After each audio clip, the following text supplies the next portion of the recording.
The lack of clarity in the case against Richard Allen on both ends has greatly contributed to the uncertainty with some of the veracity of his statements and of law enforcement and his conviction. So what troubles me is the lack of specificity and specifics regarding the circumstances around the murders of Abigail Williams and Liberty German way back in 2017. And what is equally troubling is, in spite of multiple alleged confessions from Richard Allen to his wife, mother, guards, prisoners, and just in general, you've probably heard some of the phone calls where he acknowledged killing the girls, he also isn't specific.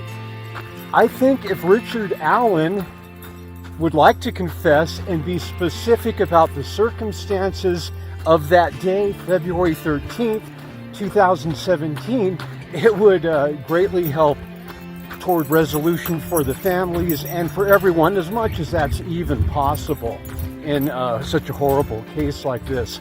So it's unfortunate the prosecution under the leadership of Nick McLeland and law enforcement under the leadership of Jerry Holman, who seemed to really badger and lie during the interrogation of Allen, so that doesn't help either. It just seems like there's a complete lack of clarity on what happened to the girls that day. It kind of reminds me of Joseph James D'Angelo and the East Area Rapist Golden State Killer case. You know, I worked with the original detectives researching that case quite a bit way back in the Michelle McNamara days, before Richard Shelby, Detective Shelby, made his information dump to McNamara. And we all were optimistic. In fact, I think we took it for granted that we would finally get some answers regarding the circumstances around the East Area Rapist and Golden State Killer attacks. Well, thanks to the deal cut under DA Ann Schubert and Sacra Tomato, those answers were never forthcoming. D'Angelo's rotting away in Kern County, I believe, or he's in California in a prison in the high desert. Still no answers. He's not talking. He's in, obviously a very evil scumbag who was probably aided in some of his crimes. Maybe that's why he's not talking. I know some victims and victim family members would sure like more answers from D'Angelo's wife, Sharon Huddle. But back to the Allen case, we still don't know what happened that day. Prosecution did not lay out exactly what happened, nor did they need to. And I'm sure that was tactical because they wanted to gain a conviction. And if they didn't need to do it, then they didn't need to do it.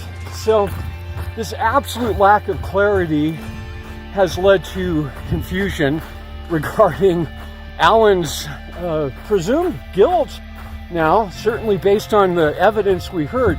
And I think what really hurt him, and where the defense, which was vigorous and passionate, let him down, was they were unable to successfully challenge that unfired bullet evidence, which I think could have been scrutinized closer for the jury and maybe created a shadow of doubt regarding whether it actually belonged to Richard Allen's Sig Sauer handgun.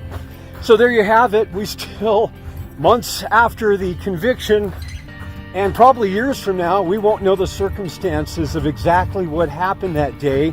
Did Allen meet them online? Did he stalk them? Was he waiting on the trail? What are the circumstances? We don't know squat. As always, thanks for watching, sharing, liking, and subscribing. God bless.